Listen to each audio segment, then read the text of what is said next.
We interrupt this program to bring you an important Wayfair message. Wayfair's got style tips for every home. This is Styles McKenzie helping you make those rooms sing. Today's style tip: when it comes to making a statement, treat bold patterns like neutrals. Go wild, like an untamed animal print area rug under a rustic farmhouse table from Wayfair.com. Arr, fierce. This has been your Wayfair style tip to keep those interiors superior. Wayfair, every style, every home. Empire.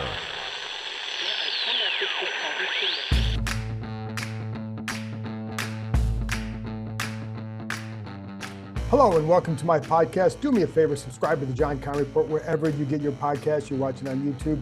Hit that like button, hit that subscribe button. You can find us there as part of the Empire Media, AMPIRE. Always much appreciated when you tune in. And don't forget, you can read my work on ESPN.com. I have a story up now about the state of the offensive line, the impact that Jaden Daniels can make on this group. Listen, they gave up 65 sacks last year, but it's a different line, it's a different quarterback, and it's a different coaching staff with different ideas on how to call plays and the scheme to run. How that all can help protect Jaden Daniels much better than what they did last year with Sam Howell. And again, that was a whole mess of errors. It was Howell holding the ball.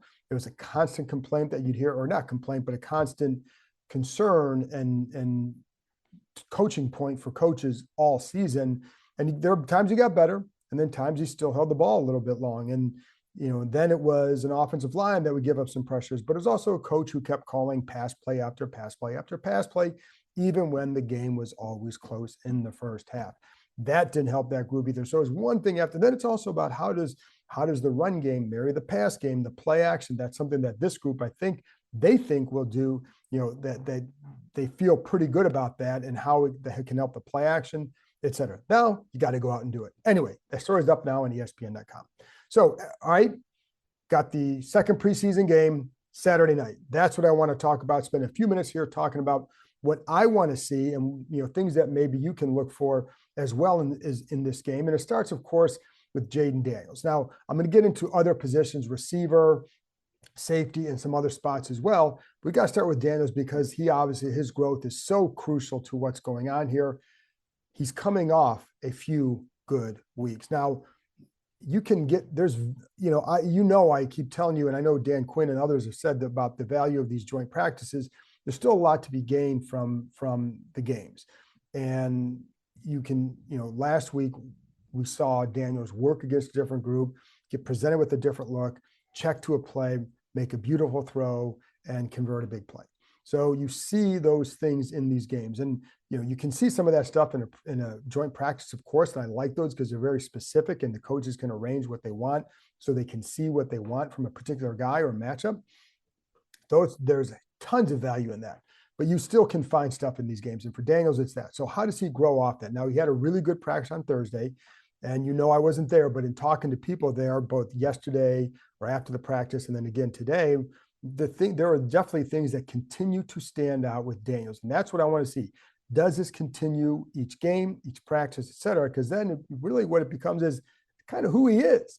And the two of the things that I've heard consistently through camp, and this was something that people talked about when would talk to them about Daniels' game, is the ball placement and the accuracy.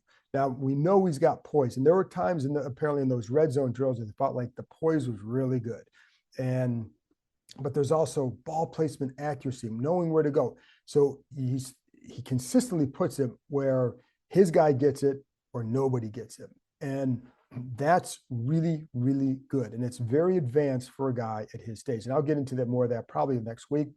But that's what does that continue? I don't know why it wouldn't, but does it, how does he do? And is there a chance that we may see him more under pressure at times? I wouldn't mind seeing him under pressure to see how he reacts, not to get sacked. You don't want him to get sacked, but how do you handle the pressure when the read you think is going to be there isn't there, and you look to your second or third? How do you handle that pocket closing in? Because that's playing in the NFL, and nobody wants to see him get hurt. You don't want to see him get hit, but you would like to see pocket collapsing. What do you do? And we know the special talent that he has that can help you in a game, right? But those are some of the things. And then just the mechanics of the position. The Dolphins can do some different things defensively. Do they give him some different looks? How do you handle those? Those are all the things. Now, he's only going to play probably, honestly, no more. I'm going to guess no more than 2 series. I think it's going to be a lot like last week. If you have a good first series, may pull him after that. If you have a 3 and out, maybe you give him another series just to get a few more reps and a chance to get a little bit of a rhythm going. Because let's be real, man, I don't know that he's going to play much in that third game at all, if at all, because by that point, I would kind of think they name him the starter. And why would you put him in that third game, especially after a joint game? It's almost like 4 game situations for him. So I don't know that they do that. So this could be the last chance for him. So you probably want to give him a couple series and then get him out, because you don't want to go beyond that. But there's still a lot to learn with him with that, right? And how he handles each thing, because there's going to be different looks. Like, I know some people wondering, is the hype real? I mean, I don't know it's hype. It's just people saying what they see. It's not, I don't know anybody's going to come out like, maybe some are saying he's the greatest ever. I don't think there's that, but you can't help say what you see and hear.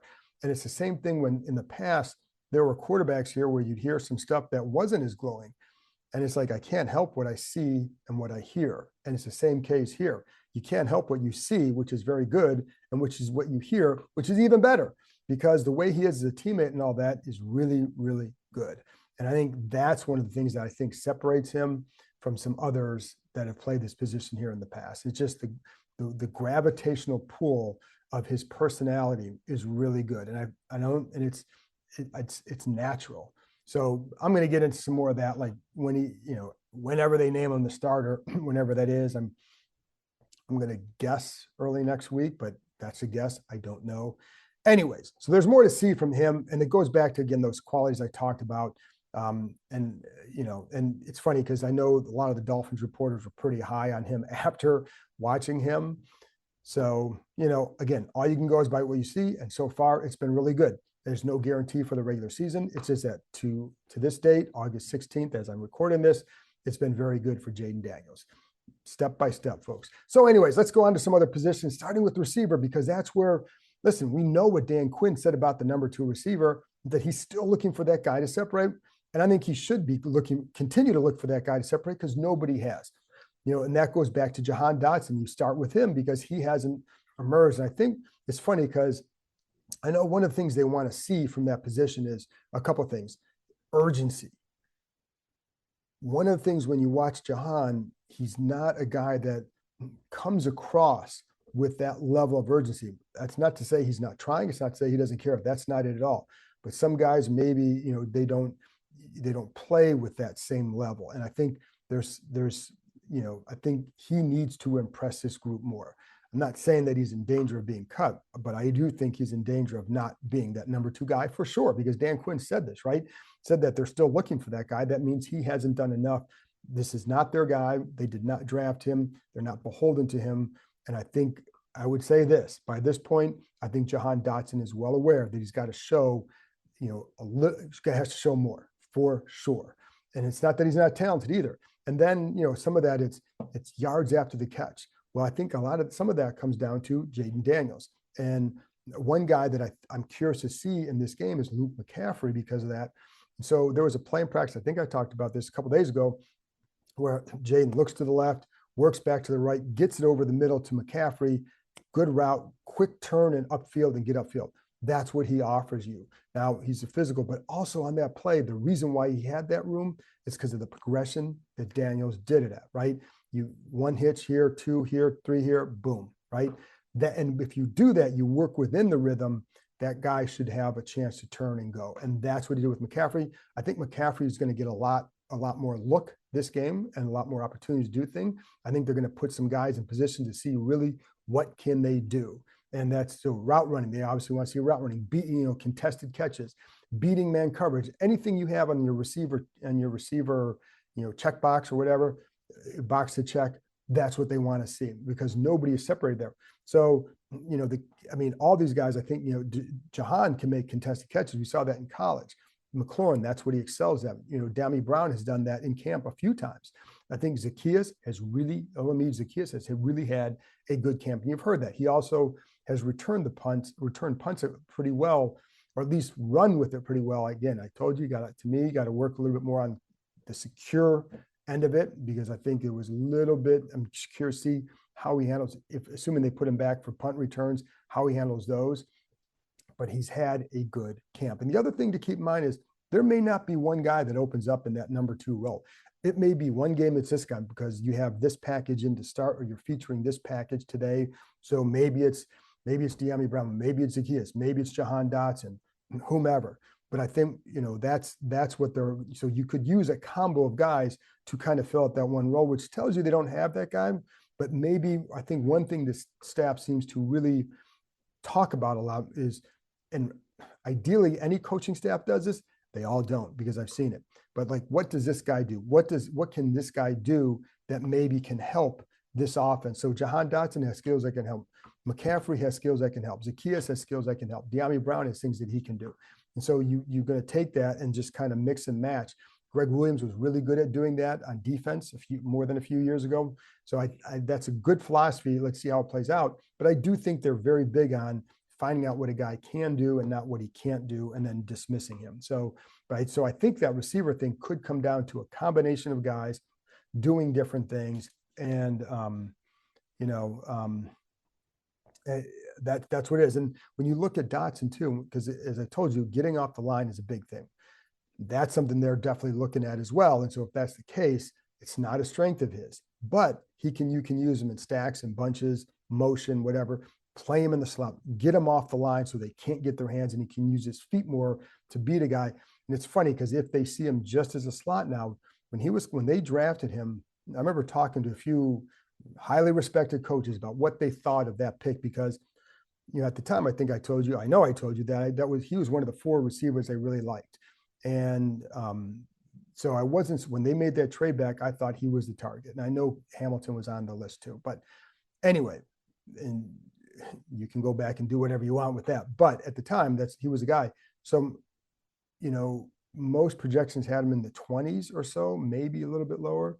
But I did ask a couple of guys like, yeah, we liked him, but we thought he was only a slot, and that was too high to take a guy that we thought was just a slot. So maybe that's what he ultimately is. And I think he could be a good one if that's the case. But what can he do here? Can he be that consistent number 2? Maybe not, but can he play a role? I do think he can. So, but he definitely has to play with some more urgency to accomplish that. For the entire month of August, the Adventure Park at Sandy Spring is offering multiple ways to save on climbing and zip lining, and 50% off axe throwing. There are only a few Sundays left without football, so it's time to get that last summer adventure on the schedule. There's no better place to spend the last few days and nights of the summer with friends and family. Don't just take our word for it.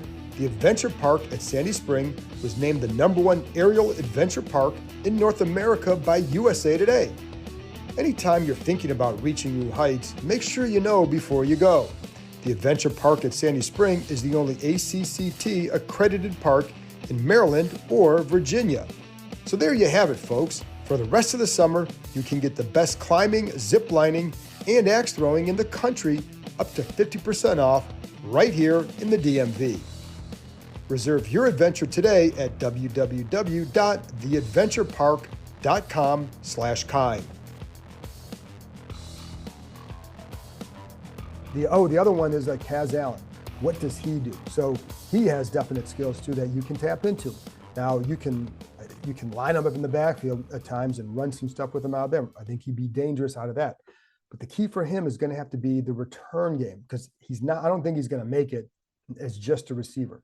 Guy like that's going to have to help on the return game. So I don't think with punt returns that they really are going to trust him back there, but I can see kickoff returns, because that was a guy that Quinn mentioned. I think he'll get a chance there. How does he field the ball, et cetera? This is, but I think his skill running in the open field would do well in that. I think, so I just, that's a spot to watch for him. Martavis Bryant would expect him to play. I don't know how much, but it sounds like he will play.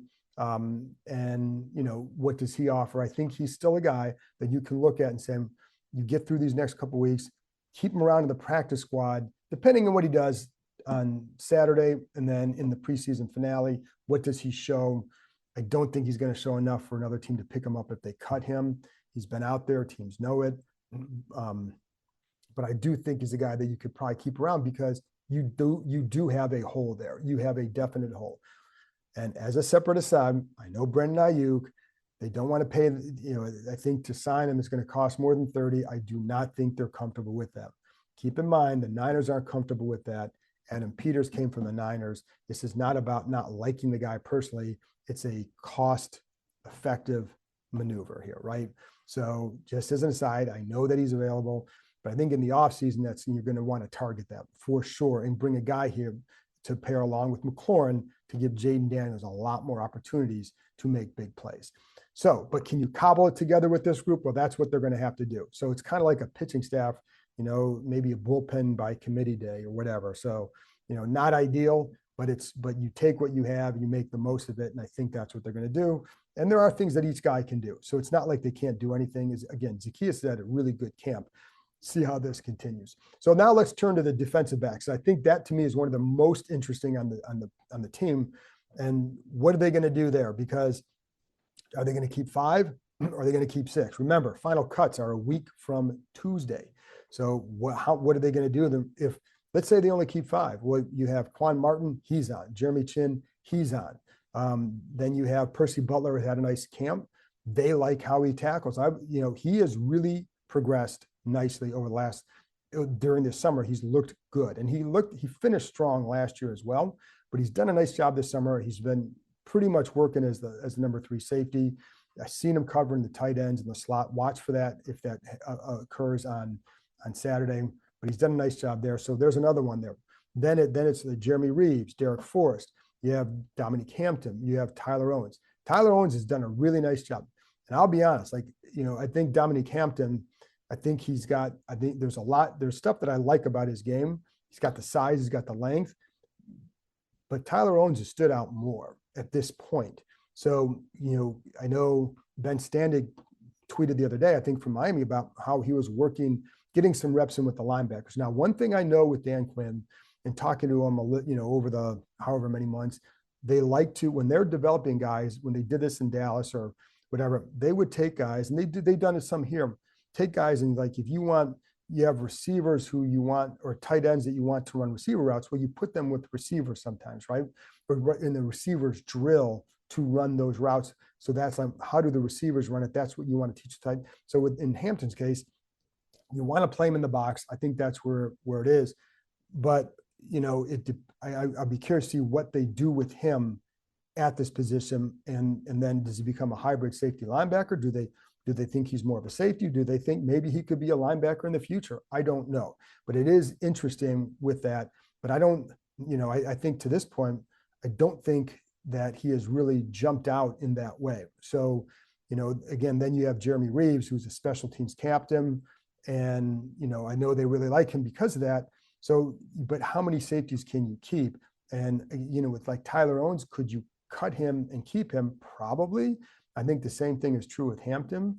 But, I think of those two, Owens has jumped out more, and he just has. And he does a nice job playing on special teams. So I think that's something just to watch. How does that unfold again, Saturday and then next week? Because I think that's going to be a big thing to decide for sure. KJ Henry, you heard Nikki and I talking about him on Thursday. He's a guy that I've liked how he played last week. Nikki said he was getting some run with the ones in the joint practice with Dorrance Armstrong or Cleveland Farrell not practicing. And so what does he do in this game? Because again, Quinn and this staff is ideally, again, most staffs would do this. I think they absolutely emphasize, you want to see this guy in this matchup. Not about game planning, it's not about winning the game. It's about gauging, getting a feel for your players. What can they do? Some guys you want to see against better competition. I would think that a guy like Bryson Tremaine, I'd want to see him against some better corners to see he's had a good camp. What does that mean for the future for him? Can he beat this? Can he be at a higher quality of corner than what he's typically been facing in practice? Not that he can't. It's just that's if I'm a coach, now I want to see that. I think he's earned that opportunity to see that, right? I think same thing with KJ Henry. If what you're looking at is a rotational guy at best, but can he help you in that role? Because I do think he's progressed. I thought he progressed at a decent pace last year as well. So, he's another guy to keep your eye on. Ricky Stromberg along the offensive line, they try to make guard and center, because I think that line is really kind of now, there are some questions beyond the starting group for sure. And when I look at that, like who's going to stand out? Because Chris Paul's been working a lot at tackle. We know that at guard what he can do. Stromberg, he's been the third center. Do you keep him around in that role? Can he help? Do they think? And we saw what he could do at guard. And I always felt like he played with good awareness at that position. But I absolutely wonder the impact of that injury and what they see in practices and versus what they maybe thought of him coming out, because they obviously didn't see him here. So I think, that's the offensive line backup spot. Chris Paul at tackle. Does he get another? How does he look there after playing there for a little bit more of an extended time? And, guys like Julian Good-Jones, I think is another one that I've told you, like, I think as an interior swingman, he can play guard, he can play center, another one to watch. Hey, it's Bram Weinstein here, voice of the Commanders, and of course, frequent guest of this podcast, the John Keim Report. I wanted to let you all know that my show, which airs at 11 a.m. to 12 p.m. on ESPN 630, is now exclusively produced by Empire Media, my company, and is going to be distributed through our network. So I'm asking you, please, if you subscribe to this show and love this show, give mine a try as well. Subscribe to the Bram Weinstein Show wherever you get your podcasts, and many of the shows and many of the elements that are in the show will be available on the Empire Media YouTube channel. We're going to talk a ton of Commanders and other DC sports. Check it out.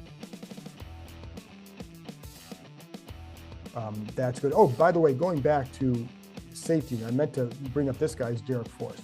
So he's a guy that I liked before his injury, right? And it was hard not to. He plays physical. He was making plays, so, but he hasn't been talked about. It's coming off the injury. He had a hamstring injury that he came back from.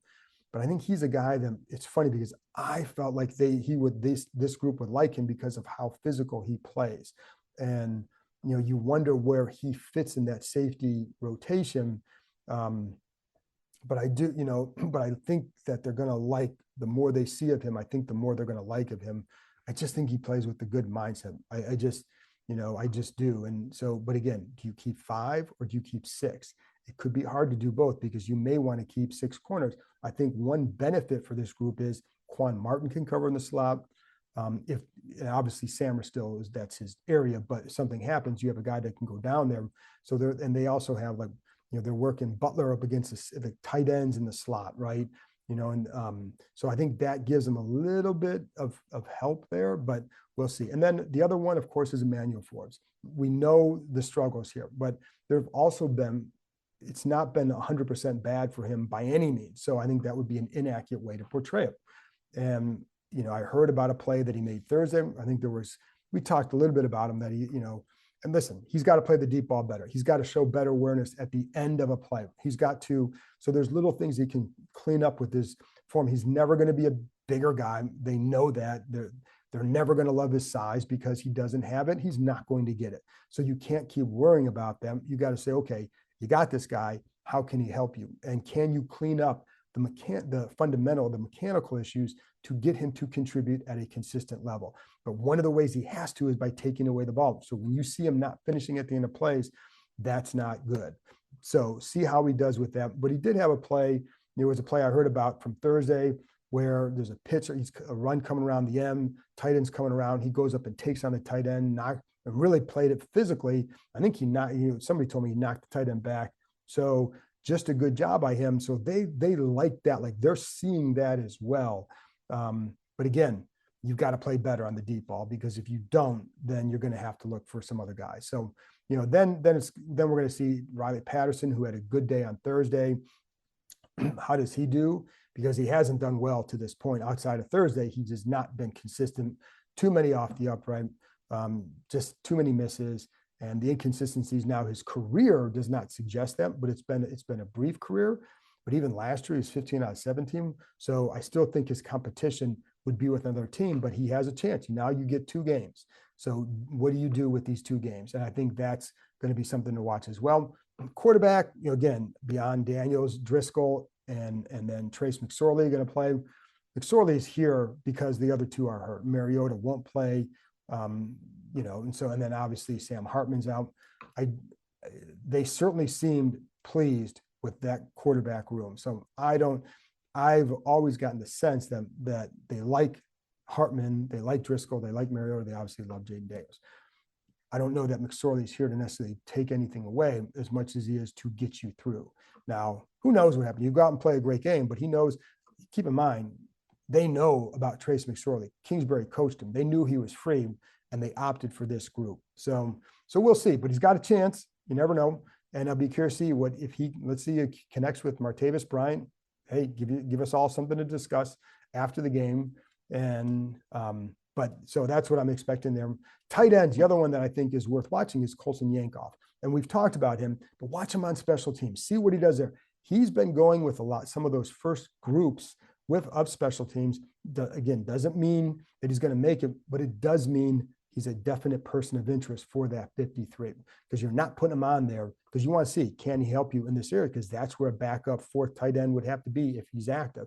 He would have to be a special teams guy. Can he help you there? So, and Cole Turner has not distinguished himself in the couple of years in his time here. So he is by no means a lock as a 4th tight end. So there's Yankoff has done a nice job for them throughout camp. And, I think he certainly is a guy to watch as well.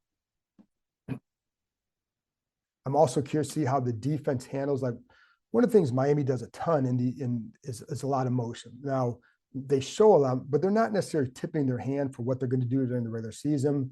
And because then it comes down to game planning, et cetera.